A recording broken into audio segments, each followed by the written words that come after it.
Good morning friends. Numerical की हम study में न्यूमेरिकल्स के नेक्स्ट को अपन ले रहे हैं। पराश्रम दाब का न्यूमेरिकल है। एक प्रोटीन है, प्रोटीन के 0.21 लीटर लिया है। 0.21 लीटर क्या दे रखा है? बिलियन में 1.26 ग्राम प्रोटीन है। बिलियन में 1.26 ग्राम क्या है? प्रोटीन है। बाकी जल है उसमें 300 केल्विन पर इस बिलियन का पराश्रम दाब 300 केल्विन पर जो पराश्रम दाब है बिलियन का वो दे रखा है 2.57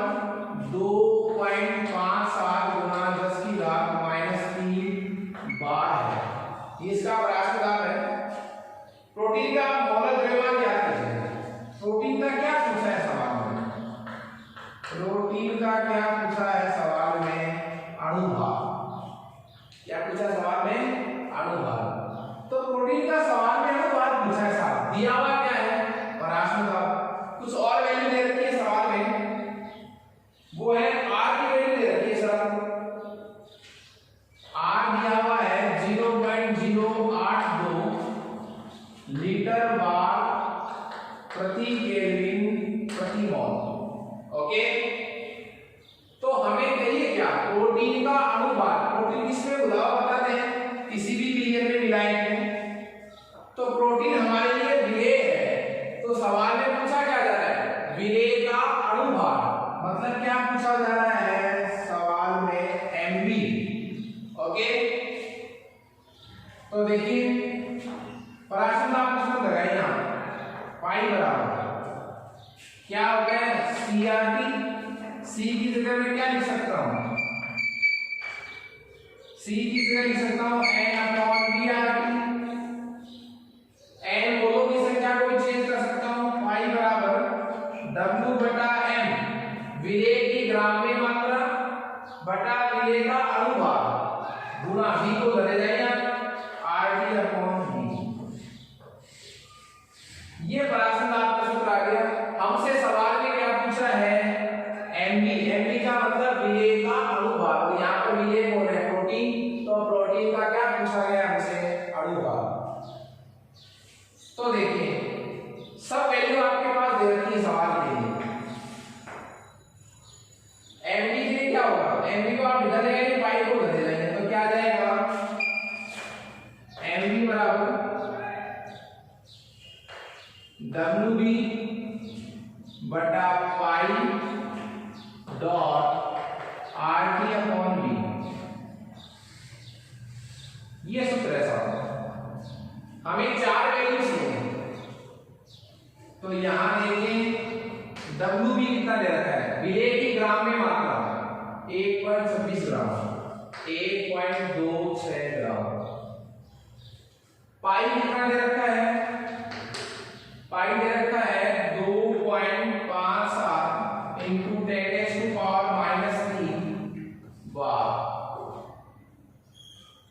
आर का मान दे रखा है सवाल में 0.082 लीटर बार प्रति केल्विन प्रति मोल। टी की वैल्यू दे रखी है 300 केल्विन तापमान। तो टी कितना दे रखा है? 300 केल्विन। वी कितना दे रखा है? आयतन 0.21 लीटर। 0.21 लीटर। ये 4-5 वैल्यू आपको दे रखी है और आपसे क्या पूछा है? एमबी। तो ये सारी वैल्यू जब आपके फॉर्मूले में रखेंगे तो आपके पास एमबी का जो आंसर है वो किसमें आएगा पता है? ग्राम प्रति मोल। ओके, तो जिस गुणधर्म की बात कर रखी है सवाल में उसी गुणधर्म का आप फॉर्मूला लगा दीजिए। नेक्स्ट क्वेश्चन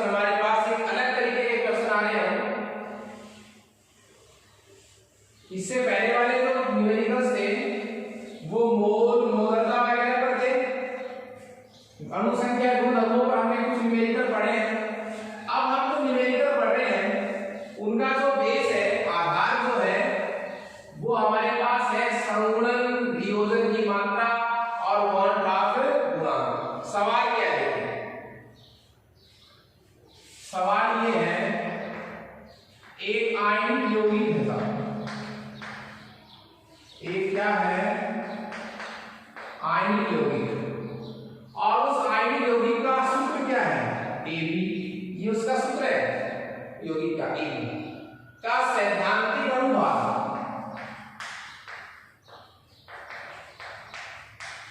सैद्धांतिक अनुभाग तथा प्रेक्षित अनुभाग, सैद्धांतिक अनुभाग तथा प्रेक्षित अनुभाग क्रमशः कितना है,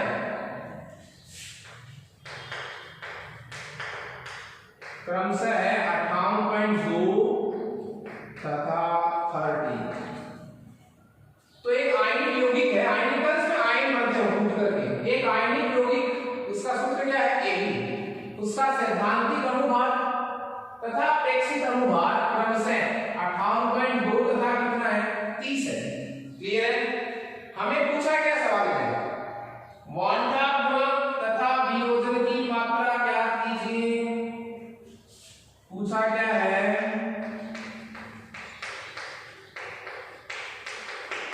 वांटा गुणांक पूछा है सवाल में, और वियोजन की मात्रा पूछी है सवाल में। अब बात क्या है, वियोजन की मात्रा और वांटा गुणांक, पहले कौन सा लिखेगा, वियोजन की मात्रा के फॉर्मूले में आई आता है, आई का मतलब वांटा गुणांक चाहिए, तो पहले क्या निकालना पड़ेगा वांटा गुणांक। वांटा गुणांक की दो कंडीशन है, संगुण के लिए और वियोजन के लिए। हमें किसके लिए निकालना है, यहाँ पर देखिए क्या पूछा है सवाल में, वियोजन की मात्रा, तो वांटा गुणांक को किसके लिए निकाले, यहाँ पर वियोजन के लिए निकाले। ओके देखिए, तो वियोजन की मात्रा अल्फा का सूत्र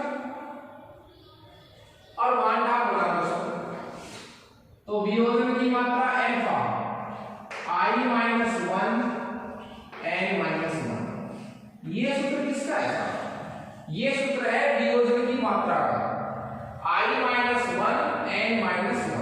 हमें अल्फा के लिए दो वैल्यू चाहिए, एक तो I चाहिए, वांटा गुणांक चाहिए, और एक n का मतलब वो आयनिक यौगिक जब वियोजित होगा तो कितने आयन बनाएगा। तो देखिए AB के लिए n कितना होगा, 2 होगा, AB के लिए n की वैल्यू कितनी होगी 2, क्यों A प्लस और B माइनस दोनों बड़े हो सकते हैं। अब हमें किसकी वैल्यू चाहिए, n की वैल्यू तो आ गई 2, हमें किसकी वैल्यू चाहिए I की, इसका मतलब पहले क्या निकालना पड़ेगा वांटा गुणांक, तो वांटा गुणांक I बराबर सूत्र होता है, जब अनुभाग दे रखे हो तो सूत्र होता है का सैद्धांतिक अनुभाग बटा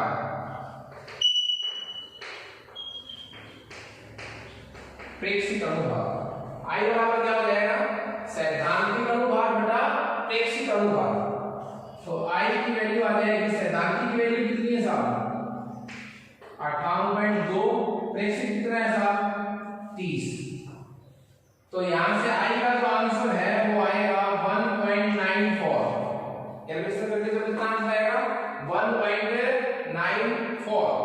देखिए ये जो आई का आंसर है, तो AB के लिए n की वैल्यू तो 2 है और I हमने निकाली है कितना 1.94, तो वैल्यू रख दीजिए आप, n = 1.94 माइनस 1, n माइनस 1 है तो 2 माइनस 1, वैल्यू रख दी हमने n और इसकी I की, तो अल्फा बराबर ये कितना बच गया ऊपर 0.94, नीचे कितना बचा 1, तो कुछ नहीं, ये किसकी मात्रा आ गई बताओ, अल्फा का आंसर आ गया और ये किसका आ गया I का।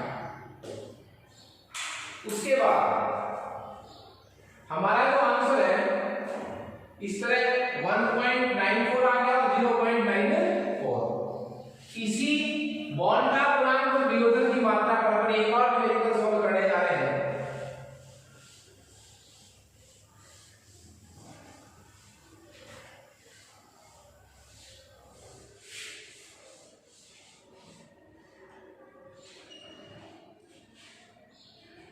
न्यूमेरिकल हमारे पास है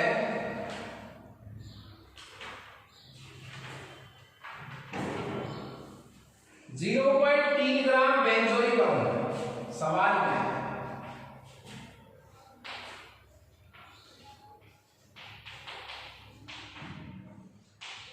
जीरो पॉइंट 3 ग्राम बेंजोइक अम्ल 20 ग्राम बेंजीन में घुला हुआ है। साहब 20 ग्राम किसमें घुला हुआ है? बेंजीन।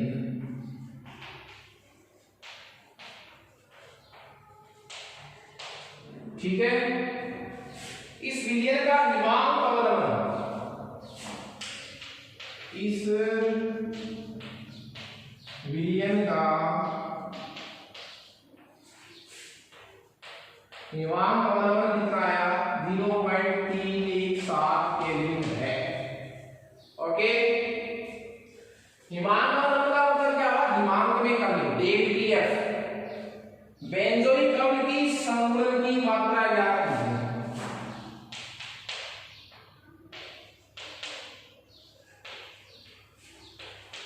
बेंजोइक अम्ल की संवरण की मात्रा ज्ञात करो। ये हमारे पास सवाल है। सवाल को एक बार आप ध्यान से सुनिए। 0.3 ग्राम बेंजोइक अम्ल 20 ग्राम बेंजीन में घुला हुआ है। तो बेंजोइक अम्ल को यहां पर क्या है? विलेन, और बेंजीन यहां पर क्या है? ओके, इस विलयन का हिमांक अवलंबन कितना आया? 0.317 केल्विन। बेंजोइक अम्ल की संवरण की मात्रा ज्ञात कीजिए। हमसे पूछा क्या है?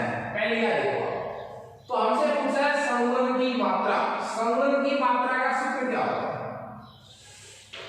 अल्फा इक्वल, अल्फा क्या है? वियोजन की मात्रा भी है और संवरण की मात्रा भी है, पर हमें अल्फा किसके लिए लिख रहा है? इस बार संवरण के लिए लिख रहा है, क्योंकि सवाल में कोई पूछा है हमसे। तो अल्फा का सूत्र संवरण के लिए क्या जाएगा?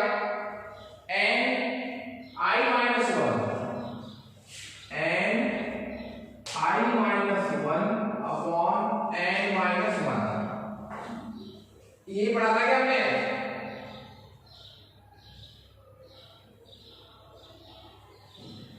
बोलिए, अल्फा बराबर n i minus 1 minus n, क्या आएगा? 1 माइनस n।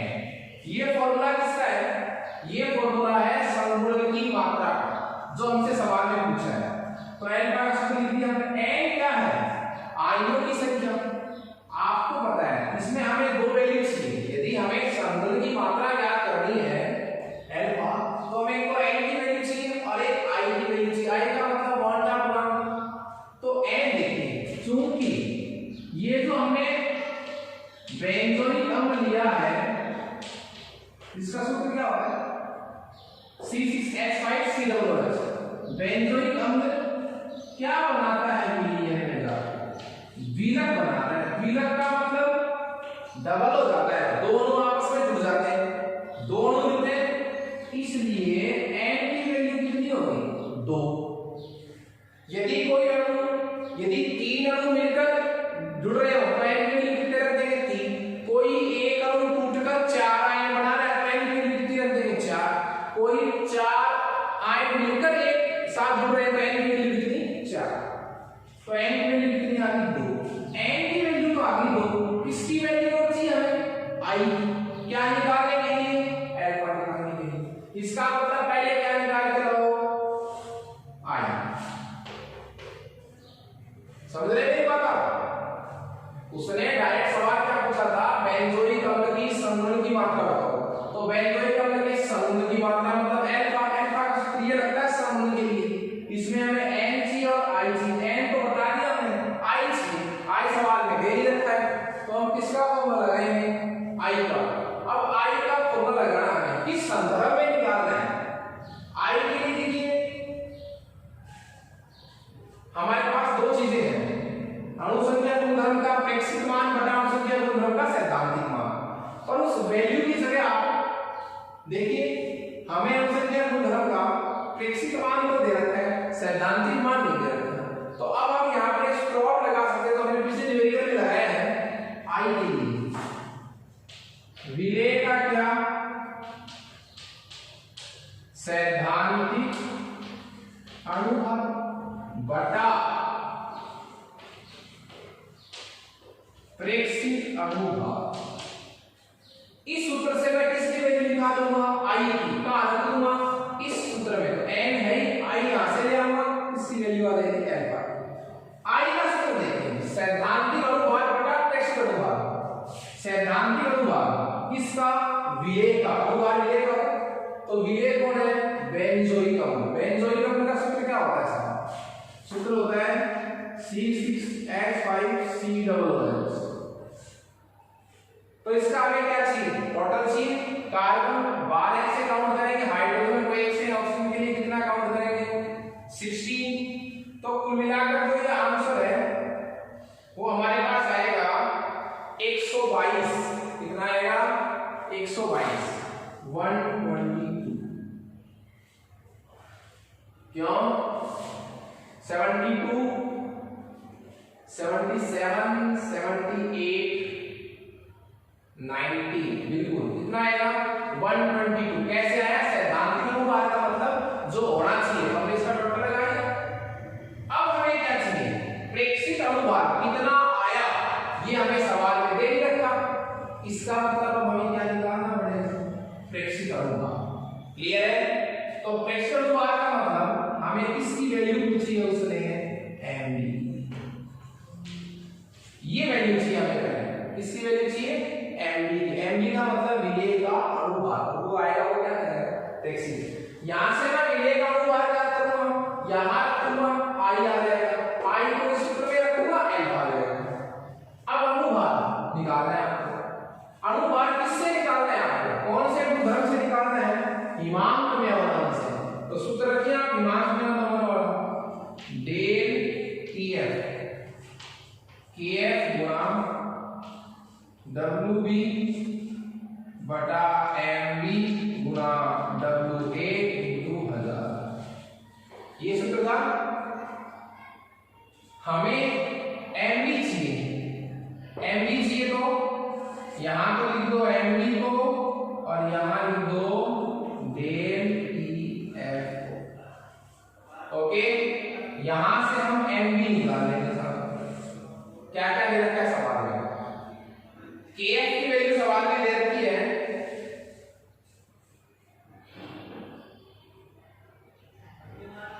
5.1। देखिए सवाल में KF की वैल्यू दे रखी है 5.1 केल्विन केजी प्रति मोल। ये तो KF की वैल्यू दे रखी है। WB विलेय की ग्राम में मात्रा कितनी है 0.3 ग्राम, 1000 को दिक्कत नहीं है। डेल TF हिमांक में कितनी कमी आएगी वो भी दे रखी है 0.317 केल्विन, ठीक है। डेल TF WA का मतलब विलायक की ग्राम में मात्रा कितनी है 20 ग्राम। तो WA की वैल्यू हो गई 20 ग्राम। 20 ग्राम को किसमें चेंज करेंगे, किलोग्राम में। ऑटोमेटिक चेंज हो गया, मैंने ऊपर पहले सवाल में क्या लगा दिया 1000, तो आप सीधे यहां क्या करना 20 kg WA की वैल्यू किसमें दे रखी है ग्राम में, पर यहां 20 kg लिखे ना, आप ऊपर क्या लगा दिया 1000, तो ऑटोमेटिक चेंज हो गया किलोग्राम। तो ये चीजें 1 2 3 4 या आप यहां रखेंगे तो किसका आंसर आ जाएगा MB का। और ये वैल्यू रखने से जो MB का आंसर आएगा वो आपके पास आएगा 241 241, ये आएगा साहब आपके आंसर। तो ये प्रेक्षित अनुभाग है, सैद्धांतिक कैसे निकालते हैं टोटल लगाकर। तो ये कितना आया 241। तो यहां से फिर आई की वैल्यू कितनी आपने बताई, लगभग आपके पास आ गई 0.0506। ये किसकी वैल्यू आ गई आई की। और ये वैल्यू जब आप कहां रखेंगे यहां, तो अल्फा बराबर देखिए n की वैल्यू कितनी है 2, आई कितना है 0.506 -1 अपॉन 1 माइनस n 1 n की वैल्यू 2, तो अल्फा बराबर हो जाएगा 2। इसमें से घटाइए आप, तो ये 0.494, ठीक है, बटा 2, और वो भी इसके माइनस के, तो ये माइनस माइनस तो कट गया, 2 से 2 भी कट गया, तो आंसर कितना आ गया 0.494।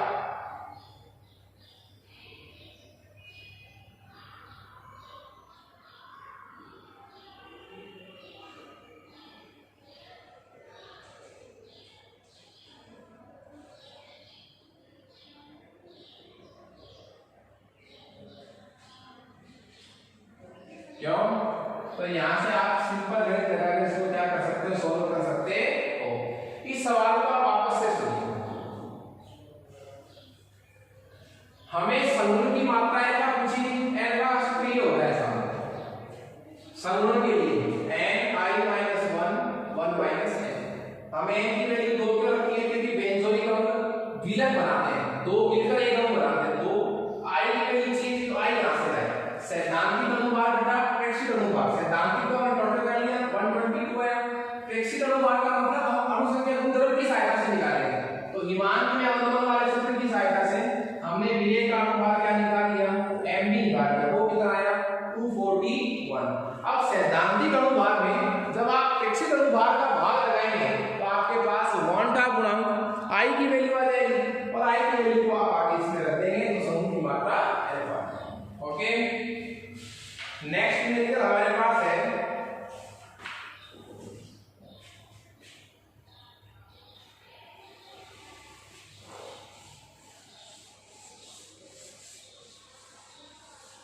देखिए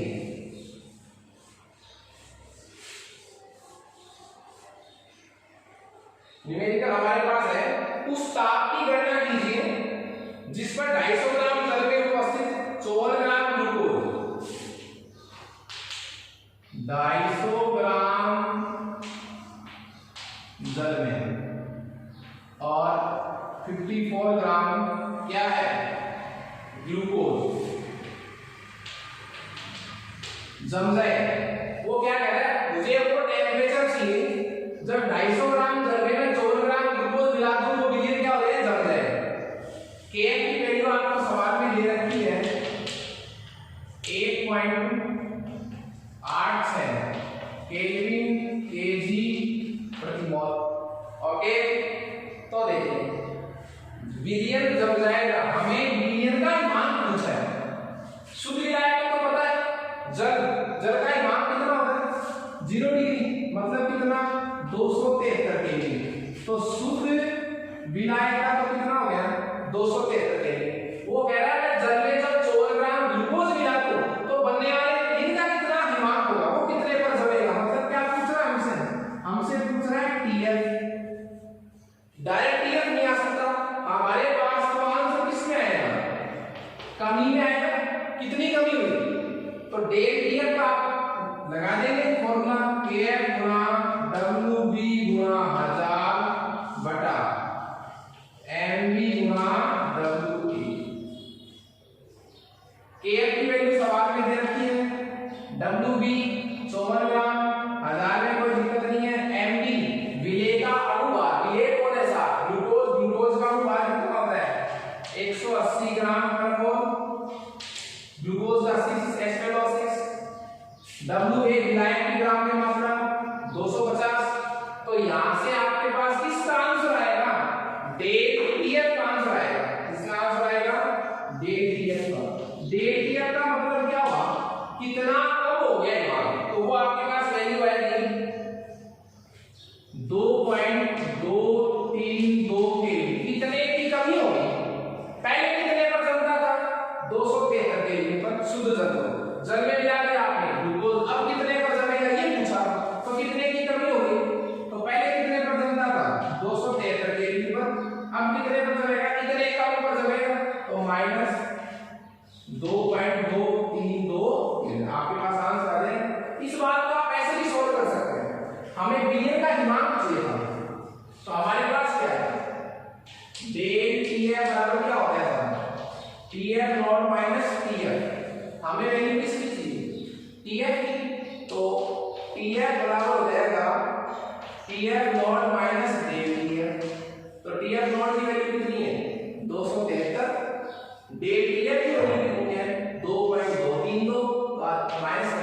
इसका मान बन जाएगा हमारे पास विनेगर। इस तरह हमने इस चैप्टर के विनेगर को क्या कर लिया है,